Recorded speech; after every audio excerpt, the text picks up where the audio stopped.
Kuwait വിദ്യാഭ്യാസ മന്ത്രാലയം 25 വർഷമായി സർവീസിലുള്ള വകുപ്പ് അധ്യക്ഷരായ വിദേശി അധ്യാപകരെ ജോലിയിൽ നിന്നും പിരിച്ചുവിടുന്നു. കുവൈത്ത് മന്ത്രാലയത്തിന്റെ നേരിട്ടുള്ള മേൽനോട്ടത്തിൽ നടക്കുന്ന വിദ്യാഭ്യാസ സ്ഥാപനങ്ങളിൽ കഴിഞ്ഞ 25 വർഷമായി ഹെഡ് ഓഫ് ദ ഡിപ്പാർട്ട്മെന്റായി ജോലി ചെയ്തു വരുന്ന വിദേശികളോടാണ് കുവൈത്ത് വിദ്യാഭ്യാസ മന്ത്രാലയം പിരിഞ്ഞു പോകുവാൻ ആവശ്യപ്പെട്ടിട്ടുള്ളത്. സ്വദേശികളായ കുവൈത്തുകളെ ഉന്നത തസ്തികകളിൽ നിയമിക്കുവാനുള്ള ഗവൺമെന്റിന്റെ പദ്ധതി നടപ്പിൽ വരുത്തുന്നതിന്റെ ഭാഗമായാണ് ഈ നടപടി.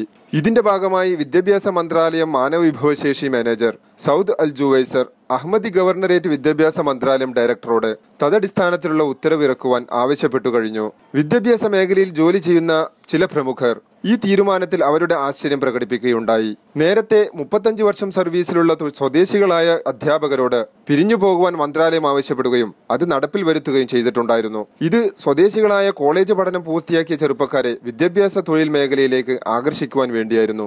അങ്ങനെ വന്നിട്ടുള്ള മിക്ക ഒഴിവുകളിലും ഇപ്പോഴും അധ്യാപകരെ നിയമിക്കാതെ തുറന്നു കിടക്കുകയാണ്. അതുകൊണ്ട് തന്നെ പുതിയ ഉത്തരവ് കുറച്ച് ആശ്ചര്യത്തോടും കുറെ ആശങ്കയോടും കൂടിയാണ് വിദ്യാഭ്യാസ മേഖലയിൽ പ്രവർത്തിക്കുന്നവർ നോക്കിക്കാണുന്നത്.